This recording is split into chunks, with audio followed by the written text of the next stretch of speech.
Quelle est ton opinion sur la religion? Est-ce une drogue, une utopie ou une réalité? Merci. Ça, c'est une question très difficile. Enfin, j'aime bien, comme tu l'as dit, mon opinion. Donc, je ne peux que donner mon opinion. À ma connaissance, la religion, c'est l'effet qu'un humain se réfère à un être suprême et qu'il prend cet être-là pour son salut et il croit que cet être va garantir le ciel pour lui. Pour moi, ça, c'est la base de la religion. Maintenant, il existe plusieurs religions sur la terre. Il y a le judaïsme, et puis l'islam, et puis les autres, il y en a plusieurs. Toutes ces religions ont un point commun, c'est qu'ils croient que Dieu existe d'une part et que le ciel existe. Et qu'ils font leur mieux de vivre sur la terre comme il se doit pour aller au ciel à la fin de leur vie. Pour certains, d'autres, ils attendent que l'enlèvement aura lieu, ça c'est au niveau du christianisme que cela se passe. Il arriverait un moment, le Messie viendra sur la terre pour libérer l'humanité de la corvée que nous subissons sur la terre. Nous avons la même notion aussi dans l'islam, la même notion chez les chrétiens, la même notion chez les juifs. Donc on se rend compte qu'il y a un point commun dans la plupart des religions sur la terre. Et maintenant, comment est-ce que les gens voient les choses? Ça c'est une autre chose. J'aime toujours me référer dans la nature, puisque là c'est difficile de se tromper. Il y a plusieurs couleurs dans l'univers, il y a plusieurs couleurs dans la nature, et les modèles parfaits que nous avons, c'est l'arc-en-ciel. L'arc-en-ciel commence par les rouges et finit par les violets. Toutes ces couleurs font partie du même arc-en-ciel qui nous donne une vue merveilleuse quand on la voit. Maintenant, pourquoi je me réfère à l'arc-en-ciel? Parce que au niveau de ces différentes couleurs, c'est l'équivalent des différentes religions. Chacun a sa vue, chacun a sa conception, chacun a sa façon de croire, chacun a ses pratiques, chacun a ses convictions. Donc ce n'est pas sur cette base-là que je veux juger une religion par rapport à une autre. Et comme tu l'as dit, effectivement, que c'est un rapport avec mon opinion, c'est ce que je suis en train de donner. Donc il y a certaines réalités qui sont vraies dans certaines religions, d'autres réalités ne le sont pas dans d'autres religions. C'est littéralement comme ça se fait avec l'arc-en-ciel. Certains voient Dieu par la couleur rouge, donc Dieu c'est un être, c'est un père qui corrige, il faut être sérieux. Et puis de l'autre côté, vous avez Dieu, c'est mon papa, c'est pas trop le juge, mais c'est un miséricordieux, c'est celui qui peut me sauver, c'est celui qui peut me comprendre, qui peut être compatissant, tout ce que nous connaissons. Donc on part du rouge au violet. Chacun se situe parmi ceux-là. Donc qu'on soit rouge parce que Dieu c'est un juge, que ce soit dans l'islam, dans le christianisme ou dans le judaïsme, on retrouve les mêmes couleurs dans ces couleurs, enfin je vais dire ces classes dans ces religions-là. Donc quelque part, on retrouve le fond que toutes les religions finissent par croire qu'il existe un être suprême quelque part. Ça, c'est en rapport avec la religion. Et de l'autre côté, il y a aussi les gens qui ne croyaient pas du tout que Dieu existe. Mais pour eux, ils pensent que vivre une vie correcte sur la terre, c'est déjà bon. Mon opinion, c'est celle-ci. Enfin, je peux peut-être commencer dès la base. J'avais 14 ans quand j'ai voulu devenir prêtre. Servir Dieu à travers la prêtrise, c'était mon idée. Et puis par la suite, j'ai évolué dans d'autres réalités. Et puis j'ai embrassé le pentecôtisme. Et puis j'ai rencontré les messages de William Branham. Et puis j'ai évolué dans ma vie spirituelle comme je l'amène. C'est pour cette raison, même dans l'encyclopédie que j'ai écrite, j'ai été clair là-dessus. Prenez l'exemple de Jésus. C'était quoi la religion de Jésus? Prenez l'exemple de Moïse. C'était quoi la religion de Moïse? Prenez l'exemple d'Abraham, l'exemple même du prophète Mohammed, comme l'islam l'appelle.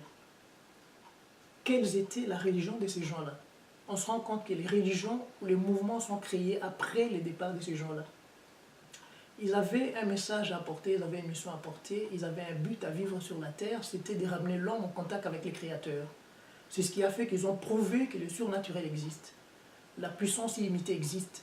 La créativité, la création existe. Ils ont prouvé ça, c'était ça le but pour lequel ils sont venus, pour nous ouvrir les réalités dimensionnelles par rapport à nous. Maintenant, s'il faut me dire, ou s'il faut me poser la question quelle est la bonne religion, qu'est-ce qui ne l'est pas, ma réponse elle est simple. En fait, c'est juste mon opinion aussi. Ramener l'homme au point de départ, les points de départ selon toutes les religions, c'est qu'il existait Adam et Ève. Adam et Ève vivaient dans quelles conditions et pourquoi Dieu les a placés dans le paradis? C'est similaire à nous. Dieu nous a placés sur la terre. Il y a un but, il y a une raison, il y a une mission, il y a des réalités qui vont avec. Maintenant, ma conception à moi sur la religion, c'est celle-ci. C'est la raison pour laquelle même l'encyclopédie, je l'ai intitulée Les schémas d'une nouvelle civilisation. C'est-à-dire les buts pour lesquels Dieu avait placé l'homme sur la terre, c'était pour qu'il vive heureux dans un paradis heureux. Ce que je recherche dans la religion, c'est de voir quelqu'un ou un système ou un mouvement, je ne sais pas quoi, qui pourra ramener l'homme à ce qui était au début, c'est-à-dire le bonheur parfait. Pour moi, c'est ça la religion. Il y a des normes qu'il faut suivre là-dedans, mais pour moi, qu'est-ce que j'appelle le bonheur parfait? C'est ceci. D'après les recherches que j'ai faites, j'ai compris que l'homme peut vivre l'immortalité dans son corps. La science l'a prouvé qu'il existe des humains qui ont des cellules immortelles. La preuve, le vaccin de polio qu'on utilise aujourd'hui, c'est fait sur la base des cellules d'une personne qui était morte. Je ne me rappelle même plus de son nom. Vous pouvez les retrouver sur Internet. Ce sont les cellules de son corps qui se développent, qui vivent encore indéfiniment, qui sont la base du vaccin qu'on utilise aujourd'hui contre la polio. Non, je sais que l'immortalité existe dans le corps humain. Je sais que l'homme peut avoir des motifs nobles, des motifs ou un sens de vie beaucoup plus élevé que de vivre simplement pour payer ses factures et mourir, être enterré. Je crois qu'il existe mieux que ça. Je crois aussi, selon moi, que l'humain a la possibilité de vivre une foi parfaite. Je le crois, c'est ma foi. Que l'humain a la possibilité de vivre un amour parfait. Je le crois. Que l'humain a la possibilité de vivre un pardon parfait. Je le crois. Que l'humain a la possibilité de se déplacer ou de faire la téléportation. Je le crois. Je crois que l'humain a la possibilité de créer. Je le crois. D'avoir l'amour parfait, la joie parfaite, le bonheur parfait. Ça, c'est ma religion. Ce sont les critères sur lesquels je baserai qu'une religion vaut la peine d'avancer ou de parcourir encore un long chemin. Donc, selon moi, si on n'arrive pas à cette possibilité de dire que on n'a pas les conditions qu'Adam avait au début, c'est qu'on a encore un long chemin à parcourir. Et pourquoi je vous dis ceci? Parce que si je parle de la religion sans parler des gens qui ne croient pas à la religion, j'exclus la notion du cerveau. J'exclus la notion de l'intelligence. Parce que s'il faut voir l'humain dans son corps, c'est quoi sa religion? C'est quoi la religion du corps humain? Le corps humain a besoin de manger, de dormir, de boire et d'être heureux. Quelle est la religion du cerveau? Le cerveau a besoin d'être libre pour exploiter ses capacités et fournir les éléments nécessaires pour la continuation de la vie. Donc on voit que ce soit la religion ou que ce soit l'éthique, les deux ne contredisent pas la notion du bonheur parfait. C'est ce qui fait que pour moi, je me limiterai à dire que si je n'ai pas appelé ça la religion, c'est ce que j'ai appelé la nouvelle civilisation. Et ceci n'est pas contredisable dans aucune religion, dans aucune éthique. Parce que c'est un point commun qui unit toutes les valeurs humaines à ramener l'homme à ce qu'il avait au début, c'est-à-dire le bonheur parfait sur la terre. Maintenant, quant à moi personnellement, je suis né, j'ai grandi dans un milieu culturel. L'islam, je le connais par les amis. Le judaïsme, je le connais dans la famille. Le christianisme, je suis né là-dedans, j'ai grandi là-dedans. Donc en réalité, pour moi, la religion, avec plus de 30 ans d'expérience que j'ai vécu dans le milieu chrétien, que je viens encore dans le milieu chrétien, la religion, c'est de ramener l'homme à ce qui lui permettrait d'avoir les meilleures combinaisons des neurones. S'il veut utiliser le Saint-Esprit pour cela, tant mieux. S'il veut utiliser Dieu pour cela, tant mieux. S'il veut utiliser les recherches scientifiques pour cela, tant mieux. Qu'il soit un musulman, je lui dirais, va de l'avant, apporte le bonheur parfait. Qu'il soit juif, je lui dirais, shalom Shabbat, apporte le bonheur parfait. Qu'il soit chrétien, je lui dirais, Dieu te bénisse, apporte le bonheur parfait. C'est ce que j'attends de toutes ces religions. Donc, qu'est-ce que je vais dire en réalité? Qui que vous soyez, tant que nous sommes séparés à cause de nos religions, on n'ira nulle part.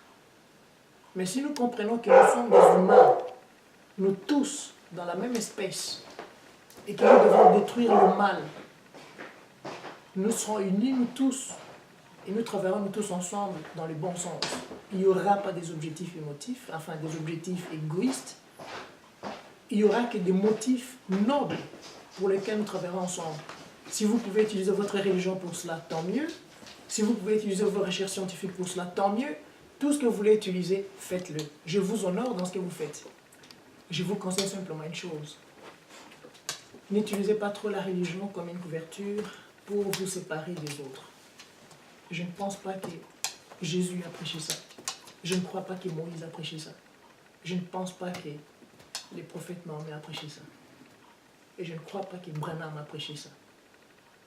L'humain, c'est mon frère. En dehors de l'humain, ce sont les esprits maléfiques. Ça, c'est mon opinion. Maintenant, qu'est-ce que je veux conseiller aux gens? Choisir une religion et une autre? Je ne sais pas. Tout ce que je peux vous dire, ayez la possibilité d'accroître les combinaisons de vos neurones pour avoir les meilleures solutions dans toutes les situations. Et vous ferez les très bons choix, que ce soit dans la religion ou pas. C'était mon opinion.